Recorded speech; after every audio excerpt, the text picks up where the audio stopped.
Bonjour, ici Emmanuel Marseille de la numérologie évolutive et aujourd'hui nous allons nous intéresser aux maîtres nombres 11, 22 et 33. Il se trouve que sur internet on trouve beaucoup de vidéos sur ces maîtres nombres et donc j'avais envie de vous partager ma vision de ces maîtres nombres parce que je ne suis pas toujours en accord avec certains propos qui sont évoqués les concernant parce que je trouve que des fois il y a des choses qui sont vraiment planantes. Donc, je vais vous exposer ma vision des maîtres nombres. Avant ça, eh bien, c'est important de poser le décor de façon à ce que vous compreniez mieux ce que je vais vous raconter. Comme toujours, surtout ne me croyez pas, réfléchissez. C'est vital de réfléchir, de faire preuve de bon sens, d'avoir un bon état d'esprit critique par rapport à ce que chacun peut raconter sur les nombres ou sur n'importe quel sujet dans la vie. C'est important vraiment de réfléchir par soi-même. Parce que si on ne réfléchit pas, eh bien on va être dans le dogme, on va être prisonnier au fond, de certains propos qui sont évoqués par des gens. Donc soit on va y croire, soit on ne va pas y croire, mais ça va rester extérieur à nous, on ne va pas l'assimiler. À partir du moment où on pense vraiment les choses, on fait un effort de pensée, qu'on écoute en même temps ses ressentis et qu'on confronte en fait ces données numérologiques à la réalité de la vie, eh bien ça permet au fond d'être libre et de percevoir ce qui est juste ou pas. Donc, premier point, je m'étais dit que pour vous parler des maîtres nombres, comme on va aborder la notion de spiritualité, eh bien c'est important aussi que peut-être que je vous parle un peu de mon parcours, de façon à ce que vous puissiez mieux comprendre mon cheminement dans cette approche de la numérologie.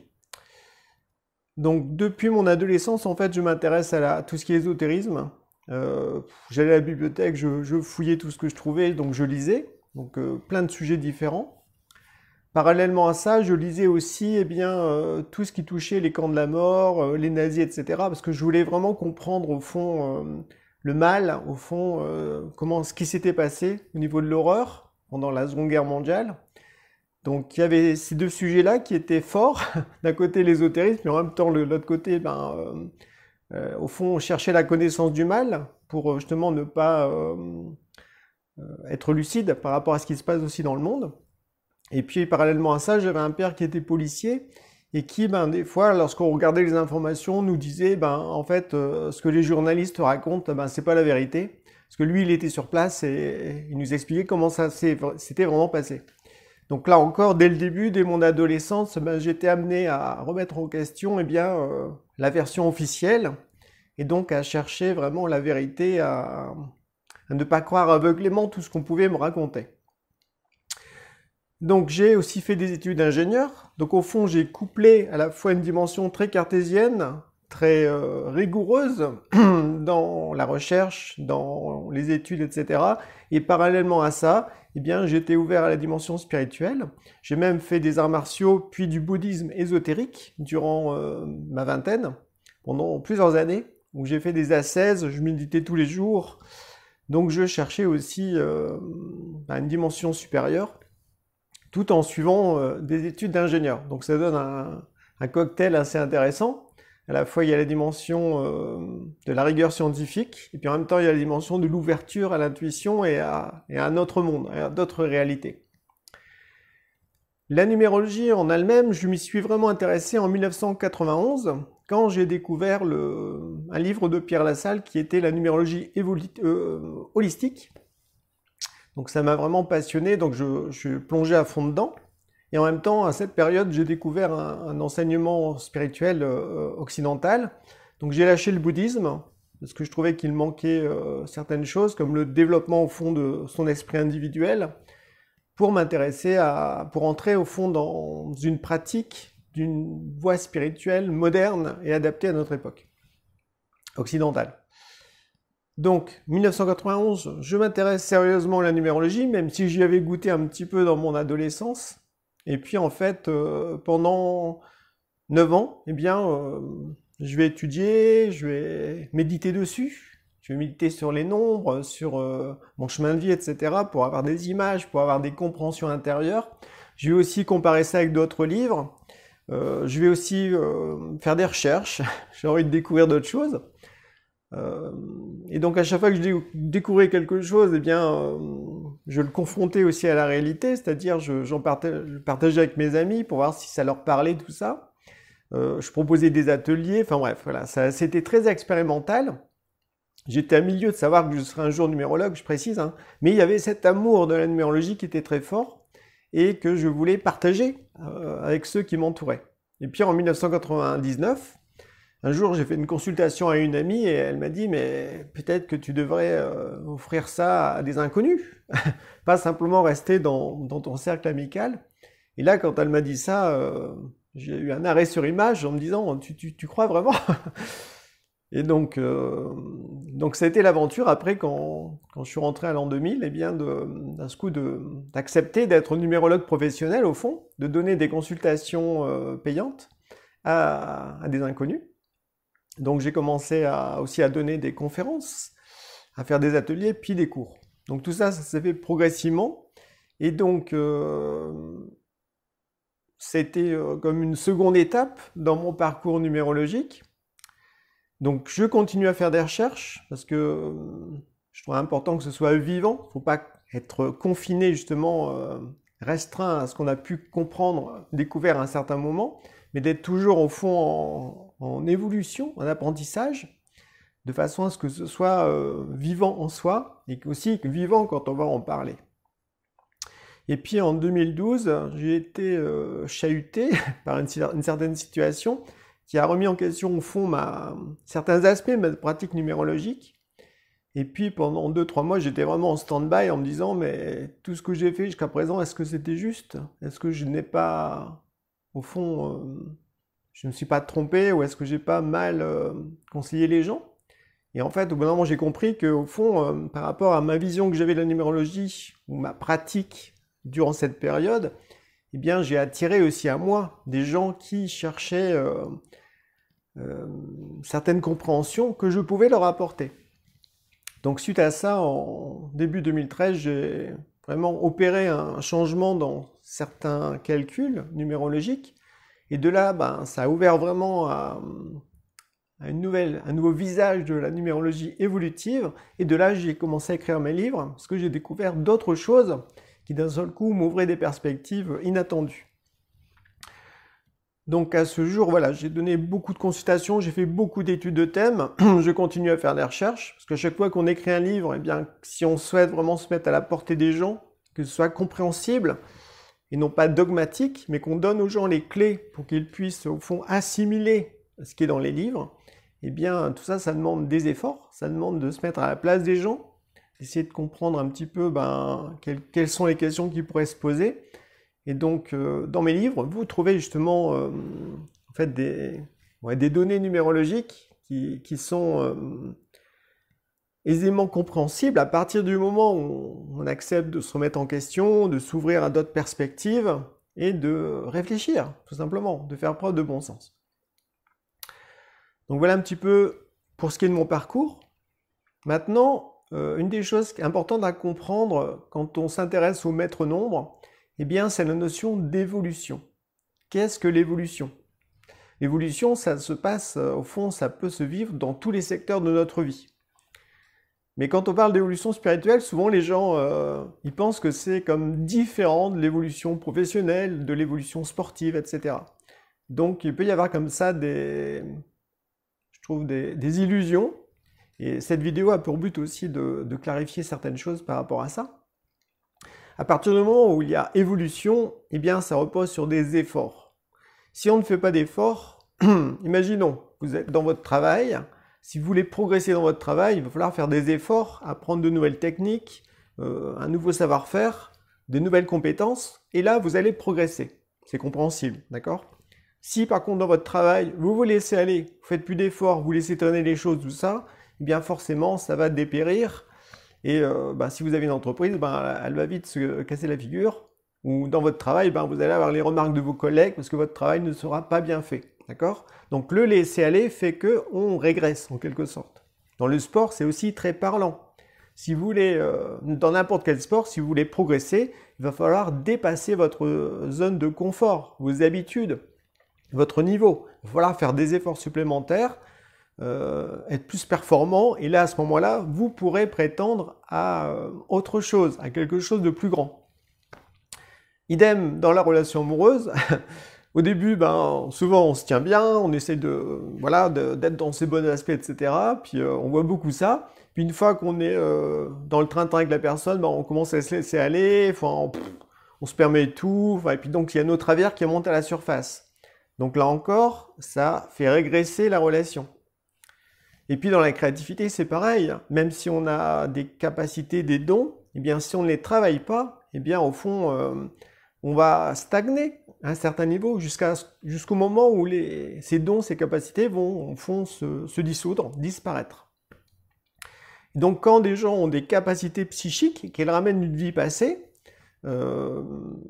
comme la clairvoyance, la clairaudience ou la clairsentience, eh bien si ces personnes restent dans leur acquis, au fond, sans faire d'efforts, sans chercher à continuer à développer ces capacités et à les actualiser aussi à notre époque, parce que si on a eu ces capacités dans l'Antiquité ou dans le Moyen-Âge, eh bien la vie extérieure a changé, ou même le rapport au monde spirituel a changé, et donc c'est important de se remettre d'équerre, de se remettre à l'ordre du jour, une remise à jour en quelque sorte, et donc ça nécessite des efforts, là encore. Parce que sinon, si on ne veut pas faire d'efforts et si on reste dans ses dons naturels, eh bien on va basculer très vite dans l'illusion. Voilà, on va rêver, on va se tromper, etc. Et on voudra bien sûr ne pas vraiment le reconnaître parce qu'on est tellement attaché à ces dons.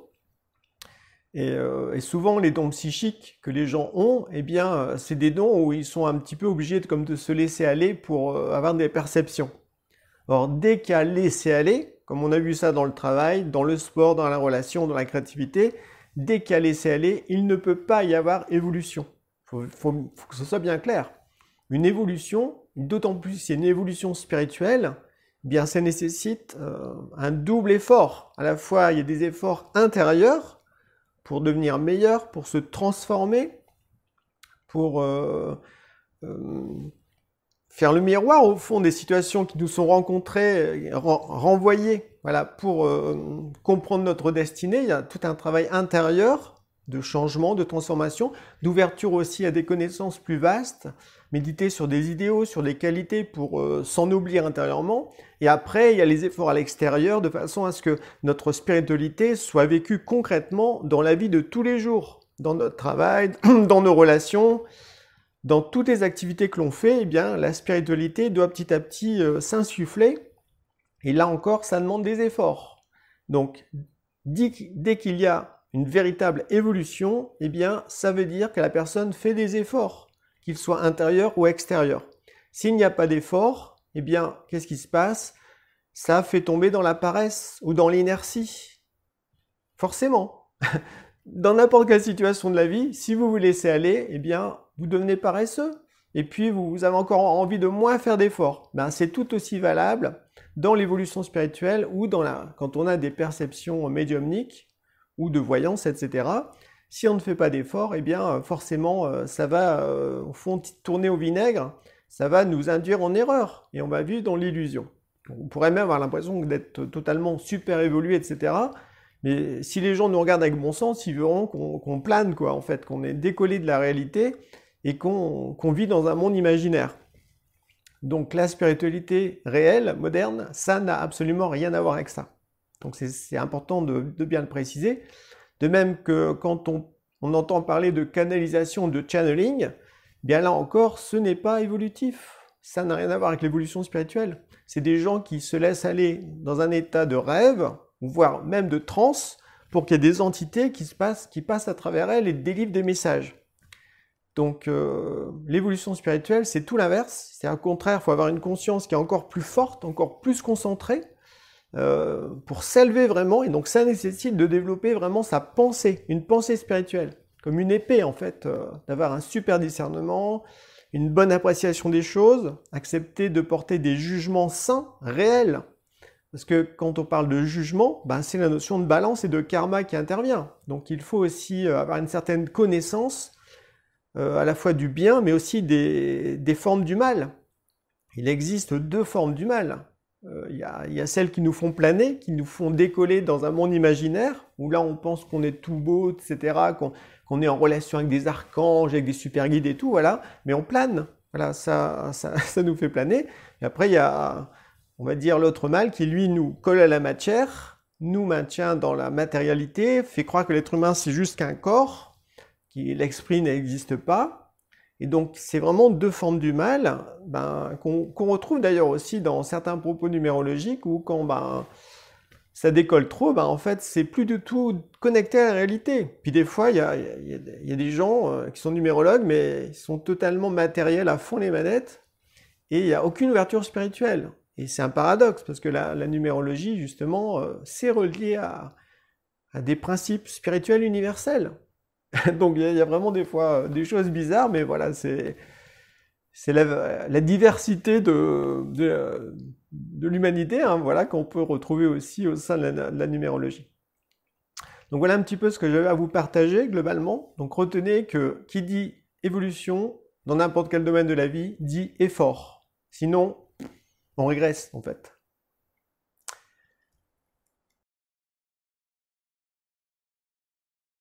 Donc on parle maintenant des maîtres nombres, 11, 22 et 33. Donc ce qu'il faut comprendre, c'est que ce n'est pas parce que ça apparaît dans les calculs d'un thème natal que, eh bien, ça va être vécu. Le 11 se transforme en 2, le 22 en 4 et le 33 en 6. Et c'est très important de tenir compte aussi de ces nombres unitaires, parce que c'est comme si on voulait rester tout de suite dans le 11, le 22 et le 33, il y a un côté un peu planant justement, où c'est comme si on ne voulait pas être dans des choses soi-disant inférieures, et on préfère rester dans une belle image de soi.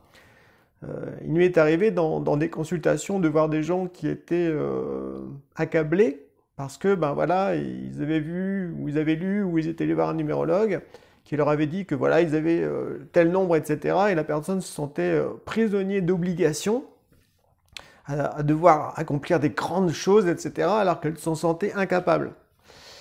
Donc non, je veux dire, faut aussi tenir compte des sous-nombres, des nombres unitaires. Ils ne sont pas... Ils ont leur utilité, et ça correspond aussi à des beaux principes spirituels. D'ailleurs, le 11, pour le vivre correctement, c'est une transcendance du 2. Donc ça nécessite déjà de bien vivre les qualités du 2 pour après les élever à un autre niveau. Le 22, c'est une transcendance du 4. Donc il faut déjà bien vivre les énergies du 4 pour prétendre goûter au 22. Et le 33, c'est une transcendance du 6. Le 6, ça nécessite d'être pleinement responsable de sa vie, d'être capable d'ouvrir son cœur, d'avoir des relations adultes. Alors si déjà on n'est pas capable de vivre ça, comment peut-on prétendre vivre le 33? Il y a vraiment des illusions là-dedans qu'il faut gommer pour accepter d'être incarné en quelque sorte, avoir les pieds vraiment sur terre. J'ai même déjà vu, j'avais une compagne à un moment, elle était ouverte à la spiritualité, à la numérologie, mais son père pas du tout. Et quand on faisait les calculs de l'identité de son père, mais il avait les 5 maîtres nombres. C'est incroyable. Et en fait, c'était quelqu'un d'hyper matérialiste, de très famille, et très attaché à ses habitudes. Donc, ce n'est pas parce qu'on a des maîtres nombres dans son thème qu'on va les vivre. Voilà. Donc ça, c'est vraiment un premier point à comprendre. Ça peut même permettre de lâcher un peu la pression qu'on peut se mettre. Hein, voilà. Donc, les maîtres nombres vont demander un double effort au fond pour être vécu correctement. Sinon, ça peut basculer dans des déséquilibres. Donc, nous les verrons après quand j'aborderai chaque nombre en détail. Chaque maître nombre en détail. Si maintenant on essaie de voir qu'est-ce qui les relie, en fait, ces 3 maîtres nombres, ça fait référence aussi à 3 grands idéaux platoniciens, la vérité, la beauté et la bonté. Donc la vérité, c'est comme une lumière, et c'est relié vraiment au nombre 11. Le nombre 22, lui, c'est plus relié à la notion de bonté, la volonté de bien. Et la beauté est reliée au nombre 33. Mais quand on parle de beauté, c'est une beauté morale, c'est une beauté intérieure. Donc ça repose sur une très très grande purification de son corps astral. C'est pas une beauté physique extérieure, même si ça peut l'être au fond, mais on parle d'idéaux spirituels, donc c'est quelque chose que la personne doit incarner en quelque sorte, ça doit l'habiter. Donc la vérité, c'est relié à la sphère mentale. La pensée doit être très claire, donc elle ne doit surtout pas être gommée. La bonté, pour le 22, c'est relié à la notion de volonté, donc la volonté de bien. Donc c'est-à-dire que nos actions sont faites en conscience et elles servent une bonne cause. Quant à la beauté, ben, ça touche plutôt la sphère du cœur, sentimentale, donc ça nécessite vraiment d'être totalement purifié, ou en tout cas en grande partie, de toutes ces attentes affectives, de tous les petits tracas des relations classiques, la jalousie, l'attachement, la possessivité, tout ça a été gommé pour ressentir véritablement l'amour pur, l'amour spirituel. Donc ça nécessite des efforts. Maintenant, si on s'intéresse proprement dit au nombre 11, donc le nombre 11, c'est une transcendance du 2, donc ça veut dire qu'on a une vie équilibrée, qu'on est adulte vis-à-vis des autres aussi, qu'on existe, qu'on arrive à exister face à l'autre, et en même temps, on est capable de s'élever dans une dimension supérieure de soi, donc c'est-à-dire d'être vraiment ouvert à son esprit, et donc pour arriver à faire ça, ça nécessite de développer une pensée spirituelle très aiguisée. C'est pour ça qu'un des symboles, ça peut être l'épée de lumière, qui montre qu'il y a un combat à mener contre son ego en soi, qui lui ne veut pas penser, il veut rester dans ses certitudes ou dans ses habitudes mentales, dans ses croyances, dans ses limites. Donc avec le 11, on a le besoin vital, au fond, si on veut le vivre correctement, de développer un discernement très tranchant, voilà, où on sépare clairement le véritable bien des deux formes de mal, ce qui est vrai de ce qui est faux, ou de ce qui est illusoire, ou du rêve, qu'est-ce qui est important de ce qui est vraiment essentiel ou accessoire. On discerne comme ça, on met la lumière, c'est relié à la lumière de vérité. On n'est pas dans le flou. Voilà. Et donc ça nécessite une pensée qui est bien présente, beaucoup de concentration. Et à ce moment-là, eh bien, on peut percevoir, comme on peut trancher au fond le voile des apparences pour voir un peu la réalité spirituelle qui se passe derrière. Mais ça n'a rien à voir avec la voyance au fond classique qu'on retrouve chez les médiums ou les voyants. Hein, voilà. J'ai rien contre eux, je précise. Hein. Il y en a qui sont vraiment très bien. Mais ceux qui sont vraiment très bien, au fond, ils ont souvent une quête de pureté, une quête, une dévotion, une foi réelle vis-à-vis du divin, même vis-à-vis du Christ souvent ou de Marie. Ça n'a rien à voir avec des entités de Chandler qui se font passer pour elles. Hein. Non, non, il y a vraiment une véritable dévotion et ces gens-là font vraiment un travail sur eux. Ils sont aussi même des fois attaqués par des entités mauvaises, donc il y a vraiment un combat en elles. Donc elles ont conscience que si elles ont des perceptions, il y a une responsabilité derrière. C'est pas un truc super sympa, tout ça. Non, non. Il y a un devoir. Il y a un devoir spirituel en fait à honorer. Donc il y a des bons voyants, il y a des bons médiums. Mais après, il y en a d'autres qui se laissent aller, qui restent dans le don, puis que voilà, c'est plutôt l'orgueil et puis le fait de se sentir supérieur aux autres qui ressort davantage. Et qui surtout n'acceptent pas au fond d'être remis en question. Par rapport à tout ça, en fait, j'ai tenu une librairie ésotérique pendant 2 ans, donc j'ai vu passer un certain nombre de personnes, et voilà, des fois c'était des caricatures, hein, donc j'ai aussi parcouru beaucoup de livres, donc ce dont je vous parle, ça repose aussi sur des expériences, c'est pas juste comme ça des idées en l'air. Donc on revient au 11, ça nécessite au fond de développer son discernement, d'être vraiment sincère, de placer la vérité au centre de sa vie. C'est-à-dire que dans toute chose, on va privilégier la vérité plutôt que l'affectif, ou la sympathie, ou le genre j'aime ou j'aime pas. On reste dans une sorte de... les gens parlent d'intuition, mais en fait, c'est pas de l'intuition, c'est plutôt des ressentis instinctifs. Non, la vérité, elle est vraiment au-dessus, et elle met tout en lumière. Et quand il y a quelque chose qui nous hérisse le poil, la vérité, elle met la lumière dessus pour comprendre pourquoi. Qu'est-ce qui nous fait réagir en nous, de façon à travailler dessus. voyez? De même que quand il y a quelque chose qui nous émerveille, eh bien, il y a aussi la vérité met la lumière dessus pour essayer de comprendre en quoi, quel aspect de notre esprit ça met en lumière et que l'on est invité à développer. Donc il y a vraiment la notion d'être vraiment sincère, de ne pas se mentir, de ne pas se voiler la face, et d'accepter vraiment de se remettre en question, d'être en évolution, vraiment. Donc ça, c'est vraiment des points importants pour le 11. Et quand on vit ça correctement, eh bien, au fond, on peut avoir des perceptions du futur. Ça permet de développer une bonne clairvoyance. On appelle ça plutôt une clairvoyance de tête. Parce que sinon, bah, si on se laisse aller, c'est plutôt une clairvoyance de ventre.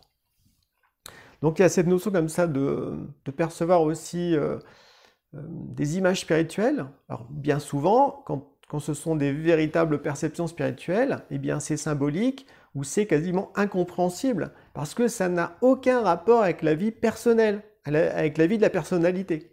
Alors que dans la voyance classique, il y a plein d'informations qui viennent, il y a plein de couleurs, plein d'images, mais c'est toujours relié à l'ego de l'autre, à la personnalité. C'est quelque chose de très basique et ce ne sera pas du tout évolutif. Ça sera pour les besoins matériels de la personne ou les besoins affectifs.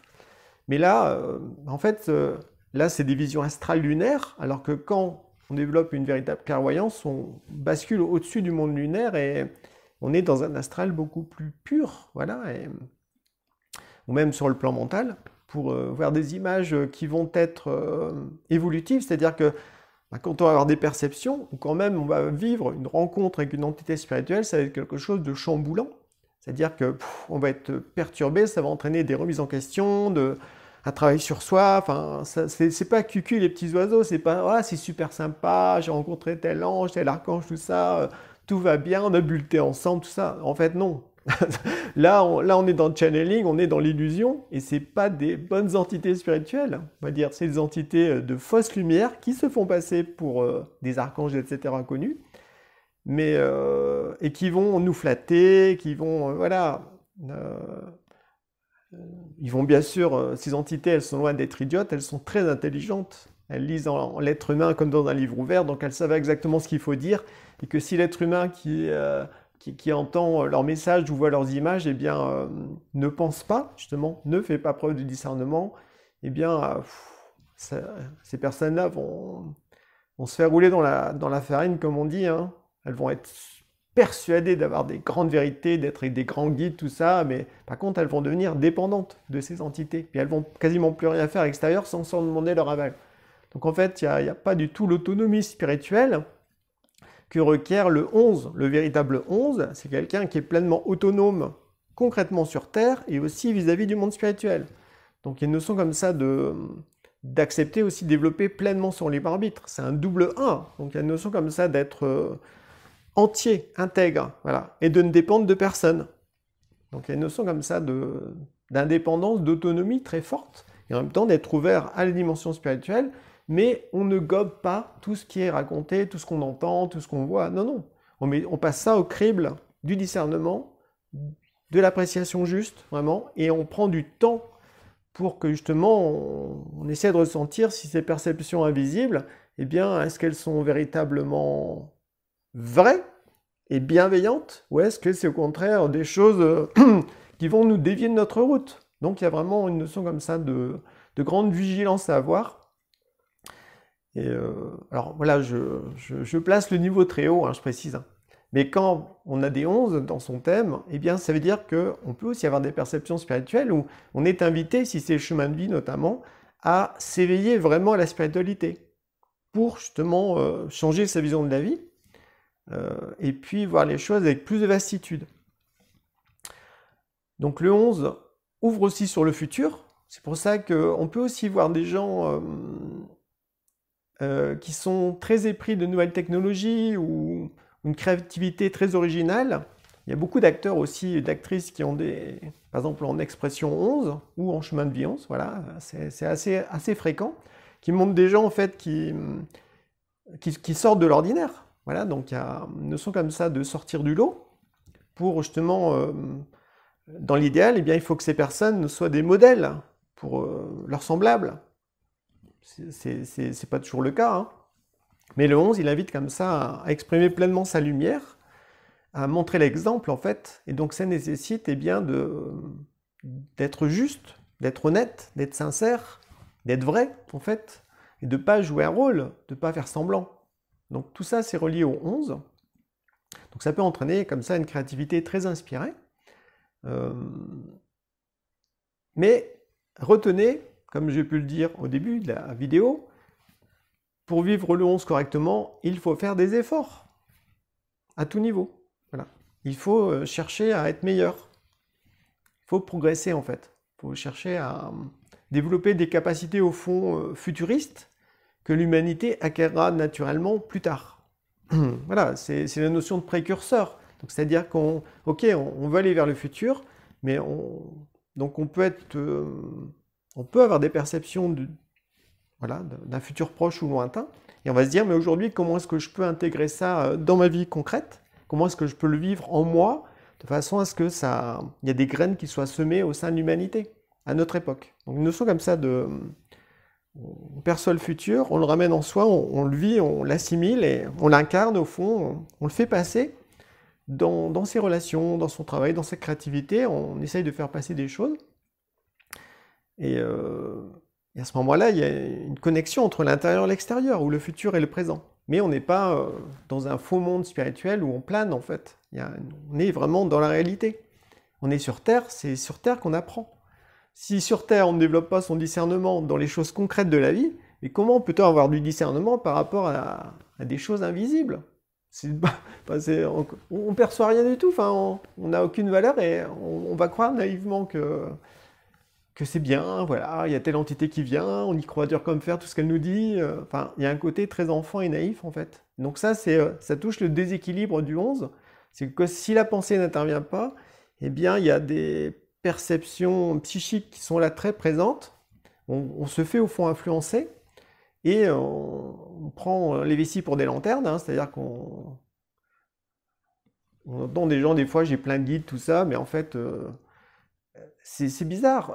Les gens disent je suis connecté à tel archange ou à tel guide. Et où est leur ange gardien là-dedans en fait? On ne parle jamais des anges gardiens. C'est étonnant.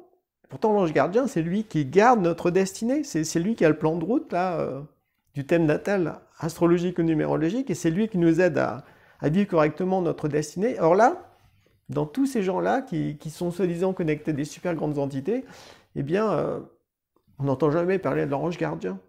Vous trouvez pas ça bizarre? Moi, je veux dire, ça me choque.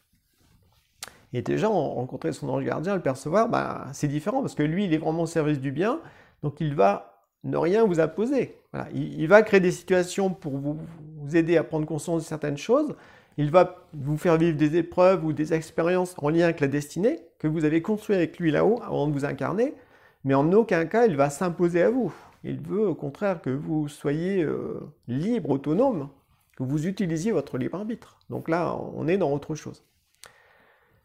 Dans le déséquilibre du 11, en fait, on est sous influence, en fait.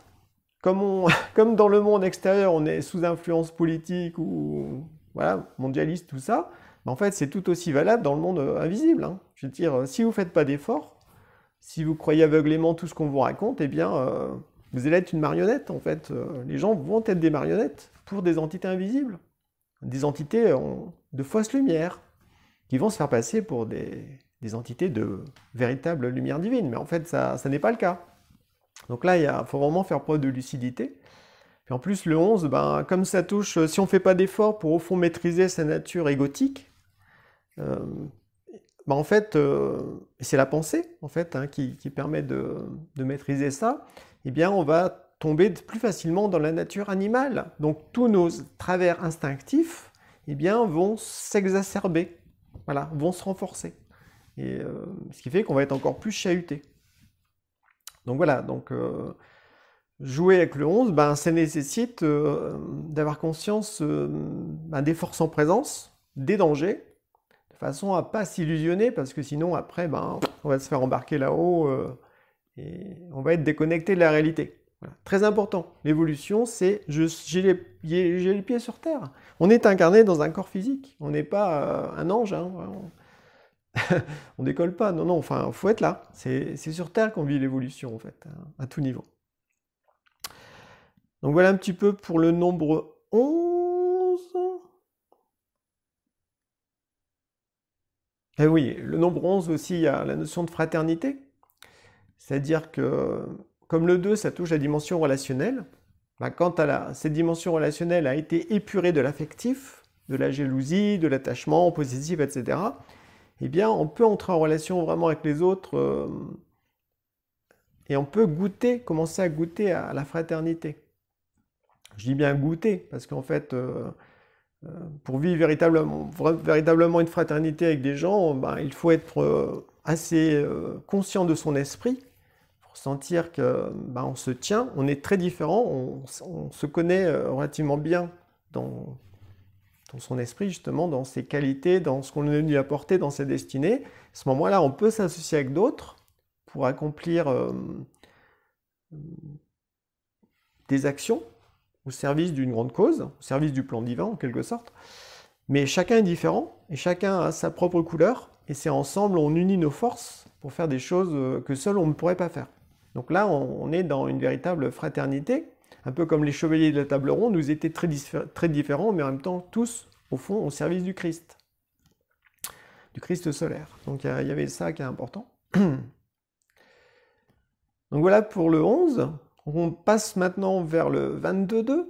Donc le 22, c'est une transcendance du 4.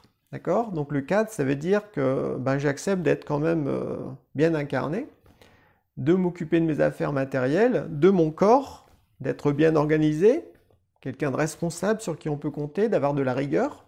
Donc quand on développe déjà ça correctement, eh bien après on peut prétendre goûter au 22. Ça va nécessiter là encore des efforts. Ça va pas être les mêmes efforts au fond que le 11. Le 22, souvent, j'ai vu pas mal de fois ça dans des études de thème. Quelqu'un qui a un 22 en chemin de vie ou en mission de vie ou en nombre d'expressions, ben, ça peut donner des gens notamment qui travaillent dans le domaine de la santé, qui vont beaucoup donner justement aux autres, qui vont s'occuper de leurs semblables un certain nombre d'heures par semaine. Donc c'est vraiment des gens comme ça, vous voyez, qui œuvrent pour apporter ouais, du bien-être, de la santé, etc. Ça. Ou par contre, ça peut aussi être des gens qui vont travailler dans l'humanitaire, qui vont s'oublier, parce qu'avec le 22, il faut au fond oublier une partie de sa vie personnelle pour se mettre au service de la communauté humaine. Donc une notion comme ça de transcendance, c'est-à-dire qu'on arrête de penser à sa petite vie perso, parce qu'on ressent qu'il y a, ben voilà, il y a des gens qui souffrent autour de soi ou dans d'autres pays et on veut vraiment utiliser son énergie, mettre ses capacités à leur service pour les aider. Donc il y a une notion comme ça de dépassement de soi, avec un grand sens des responsabilités, une rigueur justement et l'acceptation au fond de participer à des choses grandioses, d'être une sorte de bâtisseur du futur, ou de protéger la nature aussi, parce que n'oublions pas, le 4, ça touche la nature. Donc le 22, ça peut être aussi le fait de se sentir concerné par ce qui se passe sur la Terre. Donc avec un point de vue spirituel, dans l'idéal, encore que les gens pourraient vivre leur 22 sans forcément être ouverts vraiment à la spiritualité. Mais à partir du moment où ils ouvrent leur conscience aux autres, qu'ils placent les autres avant eux, ben en fait ça c'est déjà une attitude au fond spirituelle, plutôt à l'horizontale. C'est-à-dire que pour la plupart des gens, c'est moi en premier. Voilà. Même si les gens, même s'il y a des gens qui sont au service de tout le monde, au fond, ils font ça par intérêt personnel, parce qu'ils ont envie de se sentir utiles, ils ont envie de pas être seuls en fait. Beaucoup c'est ça, c'est par affectif. Alors que quand on vit correctement le 22, il y a vraiment un véritable oubli de soi pour son pays par exemple, ou pour l'humanité. Et là, ben, on dépasse au fond sa sphère personnelle pour être plus dans une sphère au fond collective, mais en assumant un rôle leader, en étant responsable, en participant à des grandes actions. Donc il y a cette notion comme ça d'engagement qui est très fort avec le 22. On s'engage concrètement, c'est la volonté de bien, n'oubliez pas. Le 11, c'était la vérité. Le 22, c'est la bonté. Faire preuve de bonté dans ce que l'on fait. C'est-à-dire qu'on accomplit des bonnes actions. Et pour accomplir des bonnes actions, il faut aussi connaître le bien. Parce que sinon, ben, on va faire tout et n'importe quoi. Donc ça nécessite aussi de tenir compte aussi au fond des forces en présence opposées, donc des forces du mal. Donc c'est pour ça que le 22 peut être lié aussi à la notion de magie blanche, quand il est bien vécu. Donc c'est quelqu'un qui va combattre aussi, bon, ça on va dire c'est un haut niveau, hein, je veux dire. Ça pourrait donner des gens qui combattent des démons, etc. Ou qui apportent une certaine protection à leur environnement ou aux gens. Il peut y avoir ça. Mais bon, ça nécessite vraiment au fond de nourrir un contact conscient, je précise, hein, pas planant, conscient avec notamment le monde angélique et aussi les êtres élémentaires, les êtres de la nature, hein, les gnomes, les lutins, tout ça, les ondines, les sylphes, les salamandres. Voilà, un véritable magicien, et il perçoit les êtres invisibles et tout en les respectant, parce qu'il ne s'agit pas de forcer les choses, hein, je précise, tout en essayant d'être en accord avec le plan divin, eh bien d'accomplir des actions de bien. Voilà, semer le bien dans le monde. Donc il y a une notion comme ça peut se faire aussi en méditation, hein, dans un groupe de méditation où on fait une action pour apporter de la lumière, ou de la bonté, ou de l'amour, ou de l'harmonie dans le monde. Ça peut aussi se faire de cette façon-là. Ce qu'on peut dire aussi sur le 22, c'est une notion comme ça aussi de percevoir le futur comme une dimension un peu prophétique. Donc on peut aussi avoir des visions fortes quand on vit bien son 22, mais ça ne concerne absolument pas la petite vie personnelle. Hein. C'est vraiment des choses qui peuvent arriver au sein de l'humanité. Donc là encore, on est au-delà de la sphère individuelle, tout simplement. Ça nécessite des efforts, et après, comment peut-on vivre ça?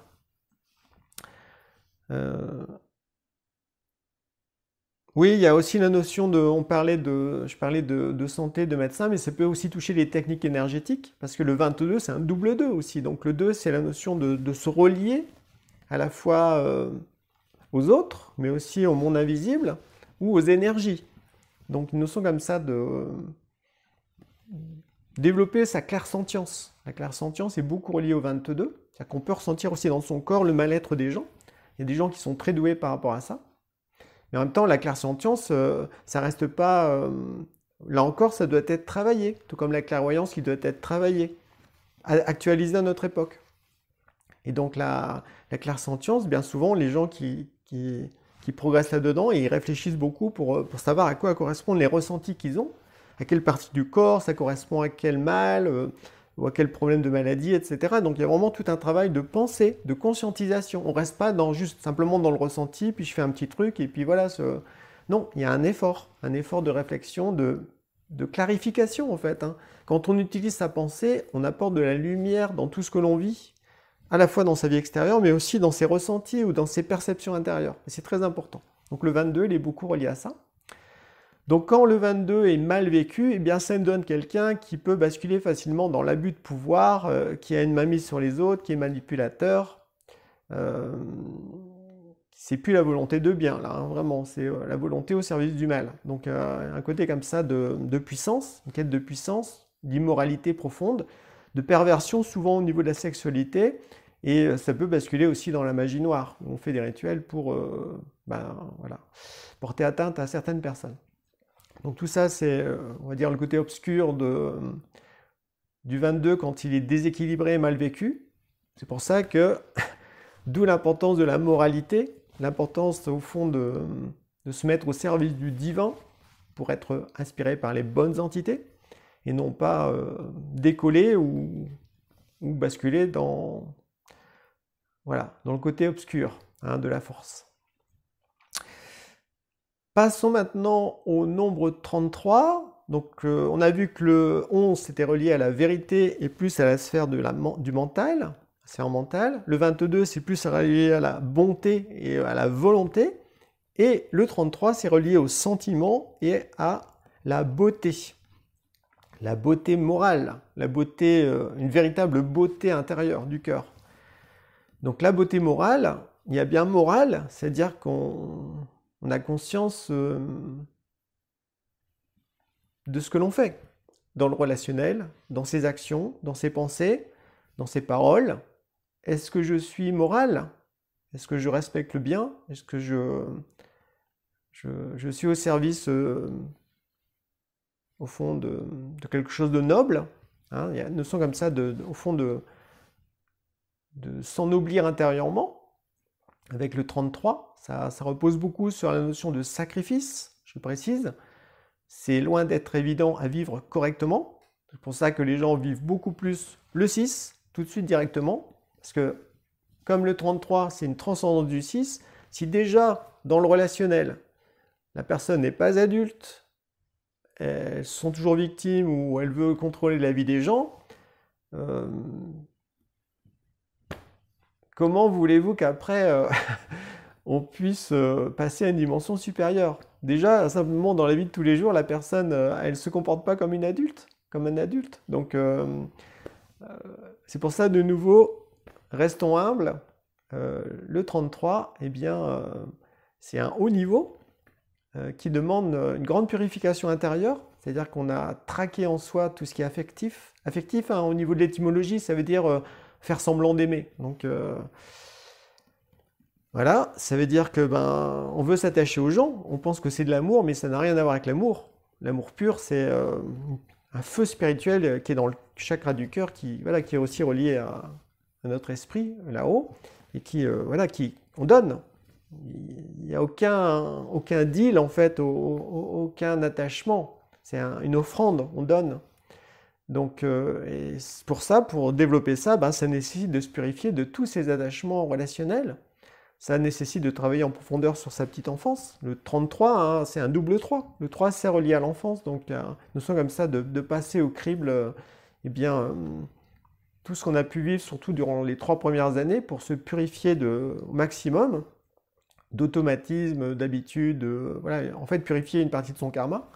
C'est très important. À ce moment-là, on peut, au fond, goûter au 33, qui est vraiment quelqu'un qui va être au service de son prochain, vraiment, avec un grand cœur, un amour, une compassion profonde, très forte, qui fera très attention aussi à sa parole, parce que le 3, c'est relié à la communication.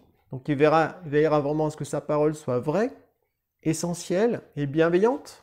C'est-à-dire qu'avant de parler, cette personne, elle ne va pas parler de tout et n'importe quoi, elle va au contraire ressentir quand c'est le bon moment de dire les choses, et sous quelle forme, et avec quel ton, et de les dire le plus justement possible, avec tact, le tact spirituel, mais en même temps avec une grande fermeté, pour qu'il n'y ait pas de malentendu, de quiproquo. Donc une notion comme ça d'avoir une parole au fond qui peut guérir, qui peut consoler, hein, qui peut aider les gens à se relever, puis à retrouver au fond leur dignité.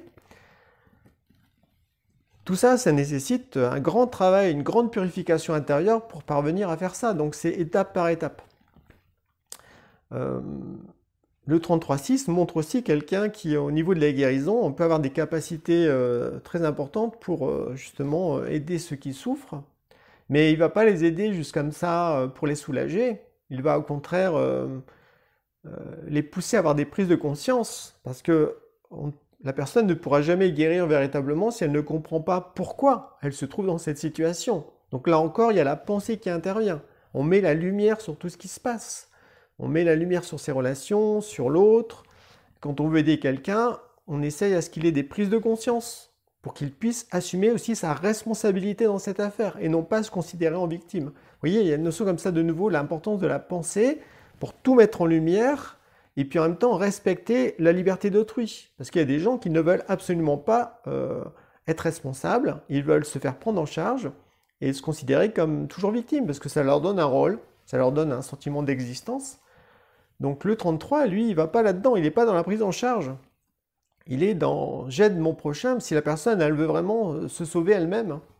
Donc non, on n'est pas là pour au fond jouer au sauveur. Et justement, jouer au sauveur, ça peut être un déséquilibre du 33. C'est quelqu'un qui ne pense pas trop, qui va s'illusionner, qui peut être aussi en contact avec des guides, tout ça, et va se croire sauveur, guide, tout ça, et en fait la personne va va être décollée, et donc elle va apporter ça aussi aux autres. Et si les autres, ils sont tout aussi naïfs puis qu'ils réfléchissent pas, en fait, tout ça, ça va être sous influence au fond de certaines entités invisibles, et ça va pas être profitable à leur destinée, à leur évolution, c'est certain. Un bon 33, c'est quelqu'un qui a travaillé à fond sur ses émotions, etc., donc qui est à l'aise, qui les maîtrise au fond, hein. Et donc ça veut dire que un bon 33, la personne, elle éprouve de l'amour pour l'humanité, dans son ensemble. Même pour des gens, au fond, horribles, elle va essayer de découvrir le bien qu'il y a en eux. Même pour des criminels, elle va essayer de voir le bien qu'il y a en eux. Parce qu'en chaque être humain, il y a quand même toujours une partie de bien. Donc plutôt que d'être horrifié puis de rejeter les gens qui la perturbent, donc ça c'est un déséquilibre du 33, des gens qui en fait qui sont un peu trop psychiques et donc trop sensibles aux influences extérieures, parce que justement il n'y a pas cette concentration de la pensée, il n'y a pas cette lumière intérieure, et cette purification qui a été faite, eh bien ces gens-là vont avoir tendance à rejeter tous ceux qui les dérangent en fait. Ils vont les rejeter, voilà. Alors qu'un véritable 33, au contraire, va ouvrir son cœur, va avoir de la compassion, et puis elle va essayer d'aider l'autre, vraiment, à retrouver son bien, à toucher son cœur. Et donc là, on est dans le véritable 33. À un niveau, on va dire, moins top, en fait, le 33, c'est quelqu'un qui développe l'ouverture du cœur, qui essaye de voir le bien justement en l'autre, qui va faire attention à sa parole, qui va aussi développer des qualités artistiques, parce que le 6 par le 33, ça peut donner quelqu'un qui peut être très inspiré au niveau de l'art, mais ça va pas être un art pour se mettre en valeur ou pour déballer, on va dire, son mal-être extérieur, mais c'est au contraire un art qui va toucher le cœur des autres, qui va raviver en eux la conscience de leur esprit. Donc il y a une notion comme ça de très grand, de très noble. Voilà, donc la beauté morale, en fait, ça repose sur une quête vertueuse. On va chercher à être le plus vertueux possible. Donc ça nécessite de se relier à des entités spirituelles qui s'appellent les vertus. Pas un truc planant à la channeling, je précise, hein, mais vraiment quelque chose qui doit être vécu concrètement et qui va nécessiter forcément un travail sur soi et des combats intérieurs, parce que forcément notre ego ne voudra pas de ces énergies véritablement spirituelles en nous. Donc notre esprit, il est toujours en combat. Quand on voit beaucoup de représentations d'entités spirituelles, notamment Michael qui terrasse sur dragon ou Saint-Michel, il y a toujours une notion de combat, hein, des entités qui portent des épées, des lances, qui pèsent la balance, le jugement, etc. On voit qu'il y a une notion comme ça de confrontation au mal en soi, ou dans le monde invisible. Voilà, donc le 11, le 22, le 33, quand on veut vivre correctement, ça nécessite d'accepter ces confrontations, d'accepter de voir qu'en nous, il y a des travers, il y a des faiblesses, il y a des défauts, et il faut les transformer pour s'en oublier, justement. Et à ce moment-là, on peut goûter au 11, on peut goûter au 22, on peut goûter au 33, et tout en restant humble, très important, parce que sinon on peut basculer facilement dans l'orgueil, en se sentant supérieur aux autres. Donc voilà ce que je vais vous partager. Ce fut assez long, il y a beaucoup de choses à expliquer au fond. Mais voilà, j'espère que ça vous a apporté des éléments de réflexion. Là encore, ne me croyez pas, réfléchissez par vous-même, et puis faites-vous votre propre opinion. Je vous souhaite à présent une bonne journée, et au plaisir de vous croiser dans une prochaine vidéo. Bye bye!